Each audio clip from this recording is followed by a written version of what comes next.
Nesta semana, algo pesado começou a rondar Brasília e chacoalhar o andar de cima. Escândalo bilionário, Supremo envolvido, Lula na linha de tiro e a direita se organizando para 2026.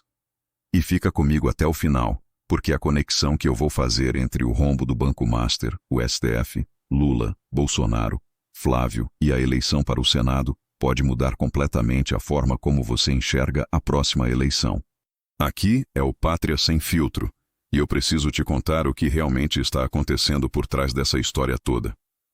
Perguntaram para o governador Romeu Zema, em rede nacional, se, num cenário em que ele fosse eleito presidente, ele concederia algum tipo de indulto a Jair Bolsonaro. E a resposta dele escancarou uma hipocrisia que muitos fingem não ver.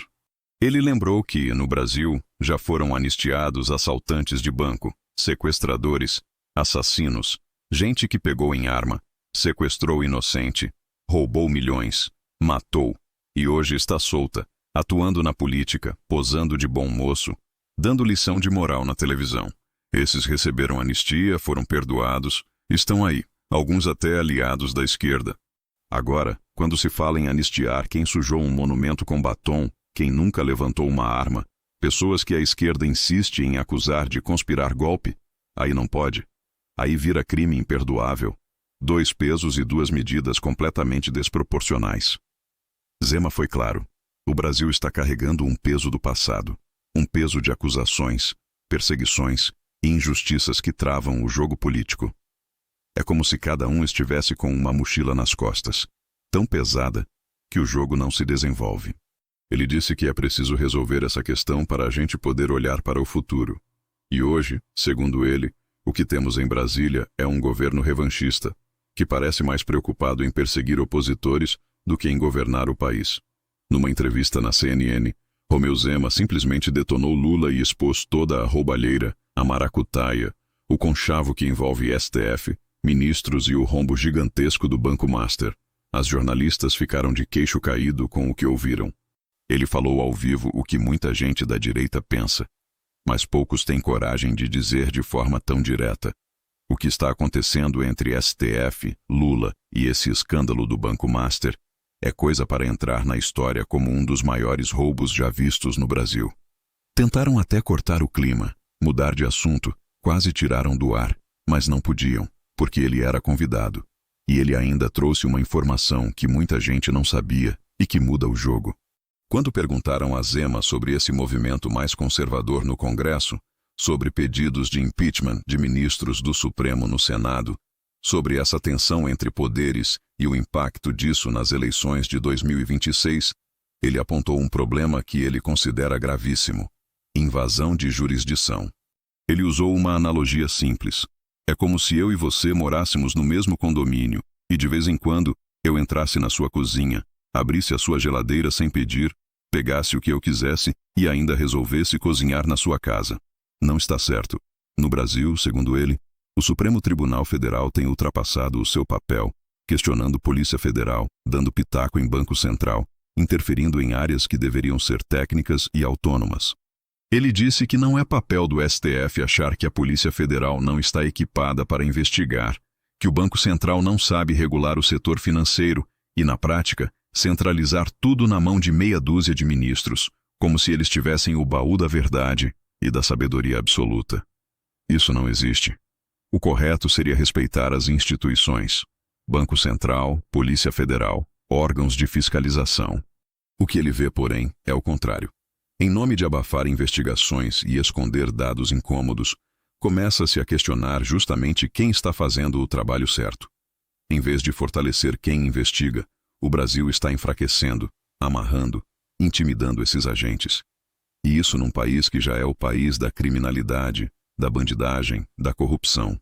Quando o assunto entrou diretamente no caso Banco Master, Zema foi cirúrgico.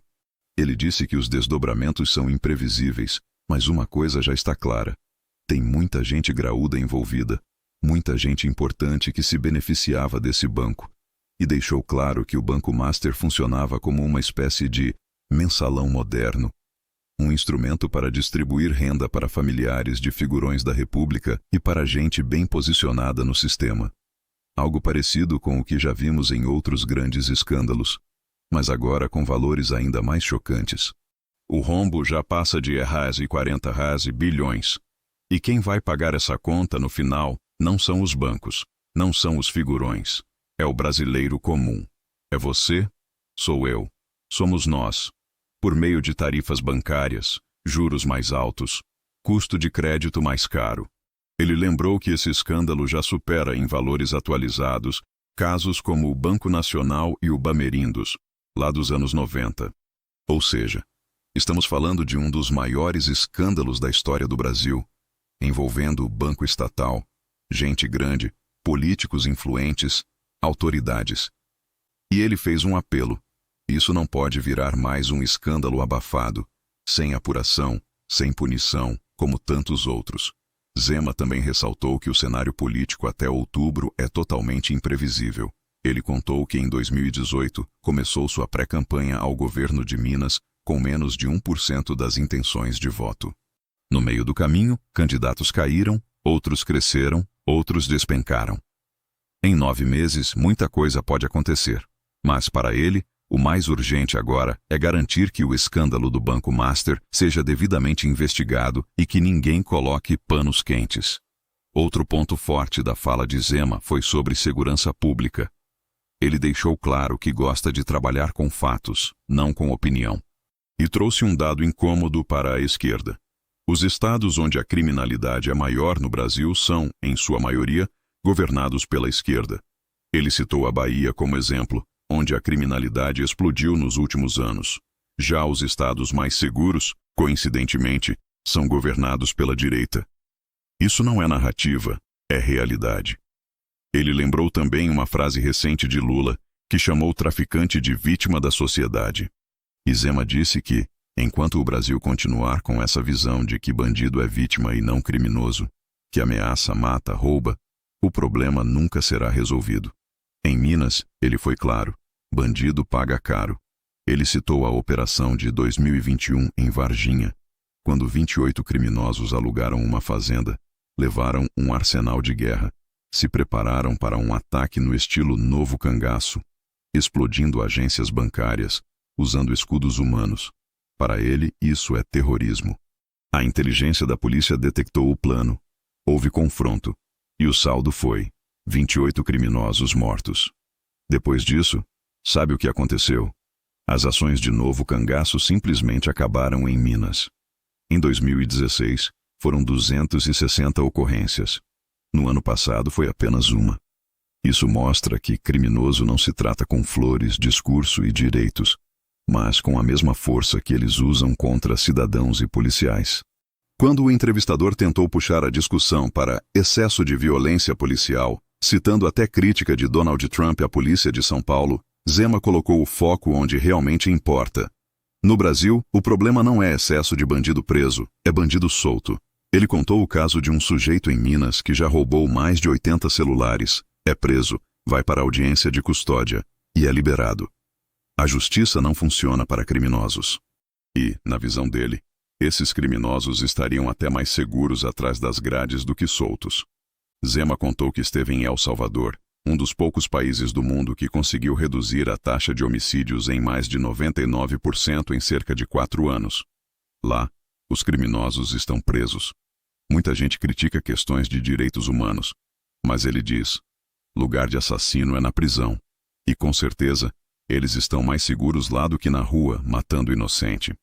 Ele lembrou também que, quando um policial reage a um criminoso armado, alguém que representa o Estado e a lei é o policial, não o bandido.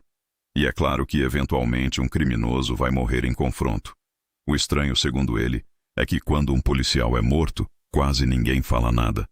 No ano passado, o Brasil teve mais de 35 mil mortes violentas. A maior guerra, em termos de mortes hoje, é travada dentro do próprio Brasil, enquanto temos um governo que deixa criminosos soltos. Ele relatou que já foi assaltado na Alameda Santos, em São Paulo, a poucos quarteirões da Paulista. Levaram o celular dele, como acontece com milhares de brasileiros. E o entrevistador ainda fez o alerta. Se ele saísse ali na Paulista, precisaria ter cuidado com os bandidos de bicicleta roubando o celular. Isso é o retrato do país. bandido solto, cidadão refém.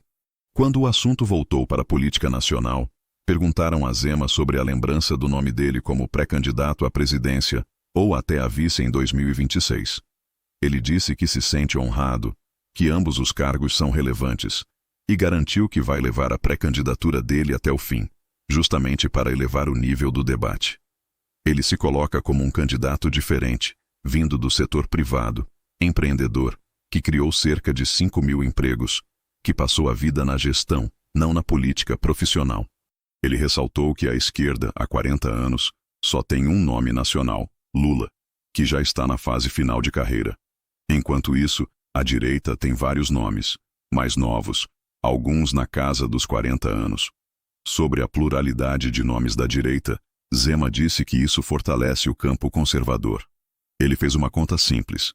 Quanto mais candidatos de direita, mais votos a direita atrai, nem que seja o voto do próprio candidato. Esses votos depois podem ser transferidos no segundo turno para o nome que chegar lá. Ele reforçou que, qualquer que seja o candidato de direita no segundo turno, ele ou outro terá o apoio total dele, como aconteceu em 2022, quando foi reeleito governador no primeiro turno e passou 3 semanas trabalhando pela candidatura de Jair Bolsonaro. Ele repetiu que tem compromisso com o futuro do Brasil, e que o futuro passa, necessariamente, por tirar de Brasília um governo irresponsável, gastador, sem plano de futuro e obcecado em perseguir adversários políticos. Perguntaram também se, no caso de Bolsonaro conseguir reverter sua situação na justiça, obter alguma alternativa e voltar a ser elegível, Zema o veria como parte do jogo em 2026 ou como uma figura já fora do cenário. Ele disse que no Brasil tudo é possível, até o passado muda. Então a possibilidade existe, mas ele vê como menos provável, principalmente porque o próprio Bolsonaro já sinalizou que o filho Flávio será o candidato que terá seu apoio. Para Zema, Flávio Bolsonaro é claramente o candidato da família, com a anuência do pai. Quando provocaram Zema sobre esse ambiente político em que direita e esquerda se retroalimentam, ele contou que, por vir de fora da política tradicional, tem uma visão diferente. Em Minas, ele é atacado, criticado, apedrejado, mas ele escolhe focar nos objetivos. Ele disse que colocou um alvo claro: gerar empregos, atrair investimentos, arrumar as contas do Estado. E conseguiu. Mais de 1 milhão de empregos com carteira assinada para os mineiros, mais de R$500 bilhão em investimentos privados levados para Minas. Ele citou um ditado que gosta: você pode escolher caminhar em direção ao seu objetivo ou ficar discutindo com os cachorros que latem na rua. Quem chega mais longe? Quem segue em frente. Se o político fica dando muita atenção a ruído, crítica, briga, esquece da gestão. E parece que em Brasília, o que não falta é ruído, ego, briga, vaidade. E o que falta é gestão. Na sequência, perguntaram a ele sobre o adiamento da visita de Tarcísio de Freitas a Jair Bolsonaro, algo que foi interpretado como gesto político. Zema disse que admira muito o governador Tarcísio, que é próximo dele, que foi ministro de Bolsonaro e sempre teve uma relação forte com o ex-presidente. Para ele, Tarcísio deve ter motivos de agenda, urgências do governo, compromissos emergenciais. Ele não quis polemizar, mas deixou claro que vê Tarcísio como alguém que cumpre o papel de governador e mantém proximidade com Bolsonaro. Entraram então numa hipótese bem curiosa. Se Zema fosse presidente do Brasil e tivesse que lidar com um Donald Trump 2.0, mais agressivo, querendo tarifar produtos, interferir em outros países, até aventando a ideia de "este hemisfério é meu", como ele reagiria? Zema disse que defende a soberania de todos os países e é contrário a qualquer tipo de interferência externa. Ele reconhece que existem países com problemas graves, fome, imigração descontrolada, que às vezes precisam de ajuda, mas isso não justifica atropelar a soberania dos outros. Sobre Trump, ele afirmou que o presidente americano tem se notabilizado por declarações exageradas e inadequadas, muitas vezes feitas só para chamar atenção. O problema é que, sendo presidente da maior potência do mundo, isso gera tensão, não diálogo. Zema disse que não concorda com esse estilo de governar, empurrando os outros. forçando a barra, impondo tarifas sem diálogo. Para ele, tudo deveria ser resolvido na conversa. Se vai mudar alguma tarifa, chama o país afetado. Explica o motivo. Abre negociação. Tenta ajustar. É assim na família. É assim numa empresa. É assim que deveria ser entre países. Ele vê esse estilo de gestão agressivo como algo que cria resistência, principalmente com Europa e China. E, como bom mineiro, ele diz que prefere o diálogo. A partir daí, ele voltou a falar de suas credenciais. Disse que em Minas tirou o Titanic do fundo do mar. O estado estava atolado, afundado, obra do PT. E ele conseguiu resgatar Minas Gerais. Contou que a experiência dele é toda de gestão privada. Pegou uma empresa pequena que cresceu mais de 100 vezes em 30 anos. Hoje gera 5.000 empregos formais, profissionalizada, com bons gestores. Ressaltou que já está no segundo mandato em Minas, reeleito em 2022 no primeiro turno. E deu um dado que pesa muito num país tomado pelo nepotismo. Minas tem mais de 300.000 servidores públicos estaduais ativos, sem contar aposentados. Sabe quantos parentes dele trabalham no estado? 0. Quantos parentes são fornecedores do estado? 0. Ele bate muito na tecla de que existe gente que vai para a política para enriquecer, favorecer familiares, amigos, esquemas. Ele diz que foi para consertar Minas. E o Brasil também precisa ser consertado.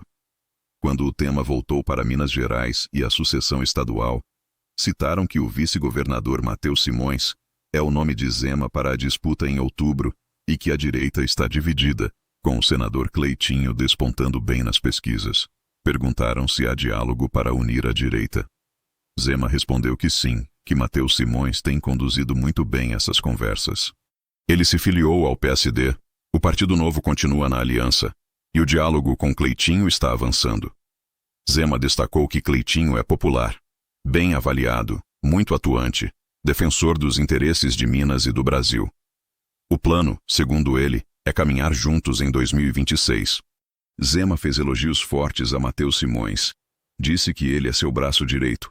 Está no governo desde 2020, nos últimos 3 anos como vice-governador, com capacidade excepcional, raciocínio brilhante, preparado para continuar o resgate de Minas.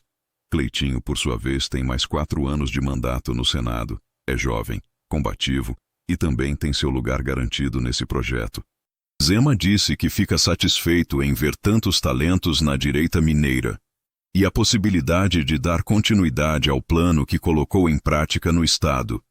E é aqui que eu entro com a análise e a visão do Pátria Sem Filtro. Romeu Zema está certíssimo em vários pontos.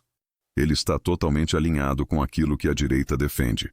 Colocar fim à pouca vergonha que vem acontecendo em Brasília, principalmente agora com ministros da Suprema Corte aparecendo em escândalos e roubalheiras, algo que não víamos com tanta clareza no passado.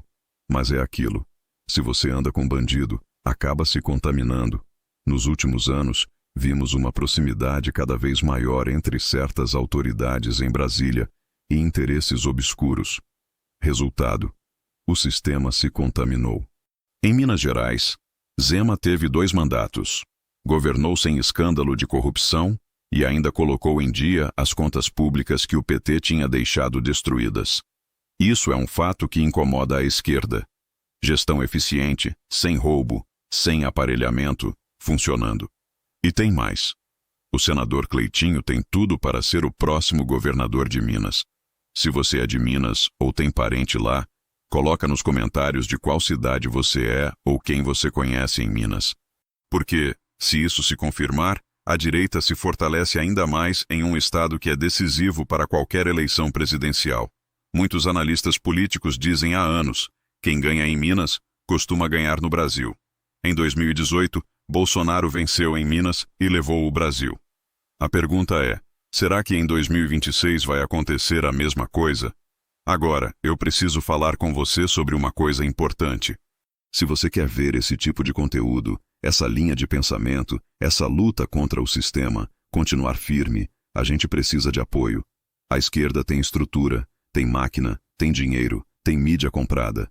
A direita tem força, tem povo, mas está fragmentada e muitas vezes sem recurso.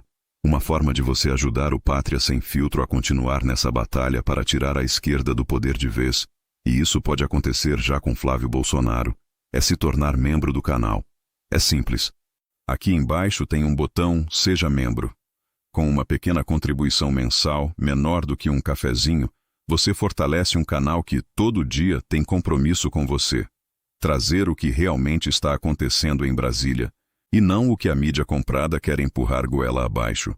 Se não achar o botão, dá uma olhada no primeiro comentário fixado, que eu deixo o link lá. Essa ajuda é essencial porque a direita, apesar de forte, está espalhada.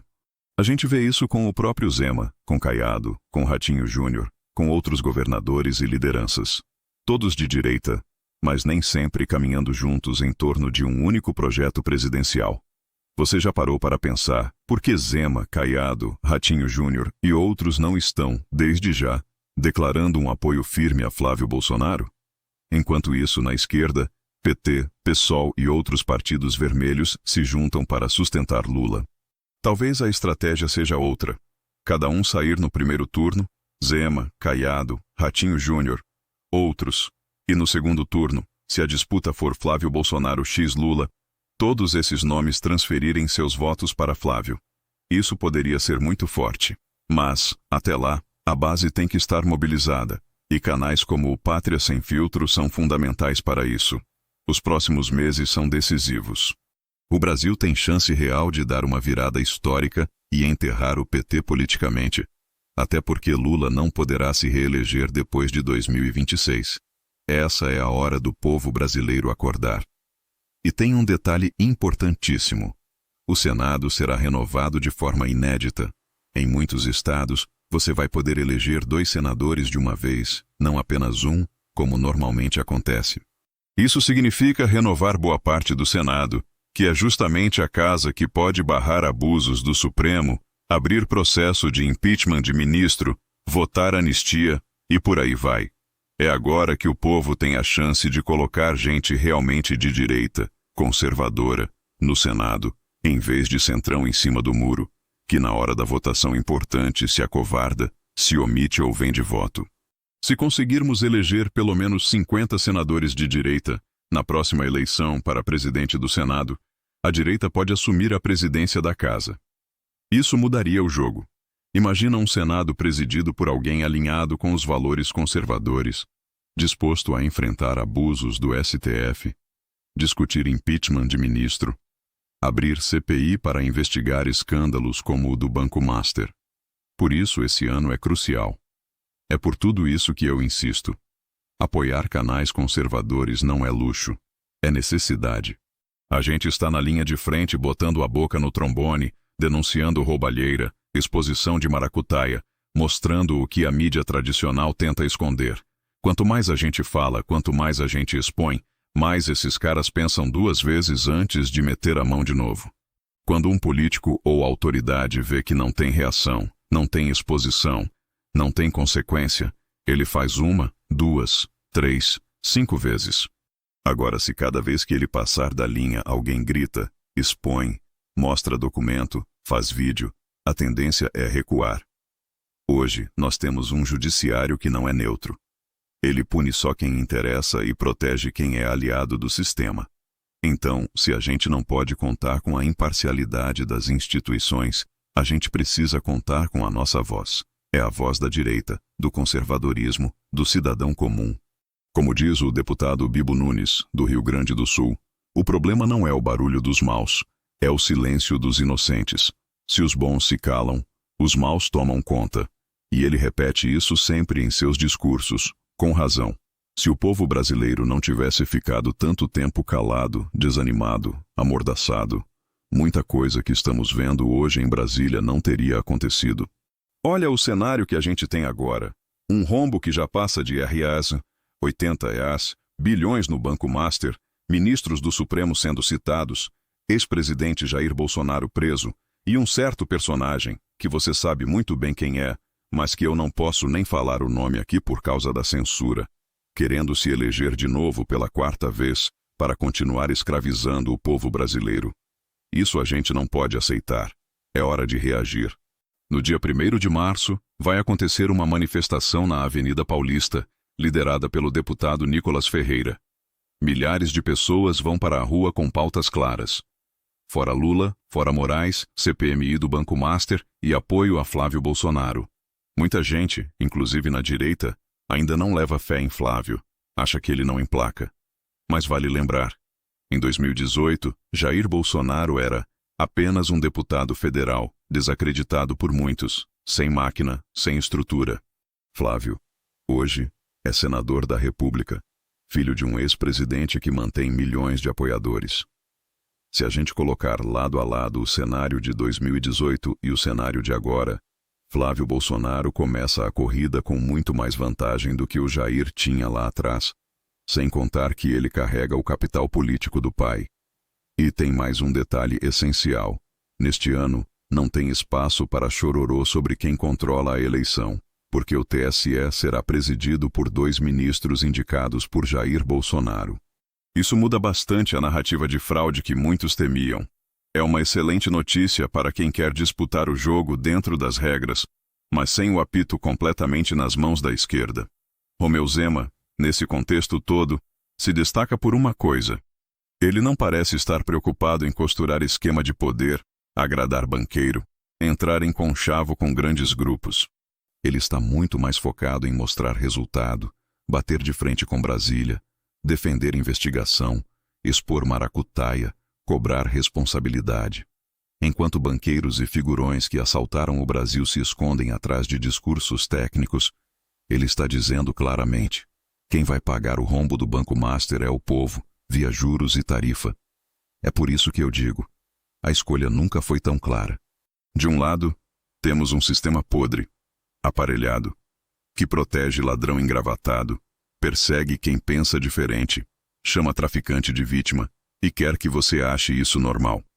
Do outro lado, temos uma direita que ainda precisa se unir, mas que já tem nomes como Zema, Tarcísio, Cleitinho, Nicolas, Flávio Bolsonaro, gente disposta a bater de frente.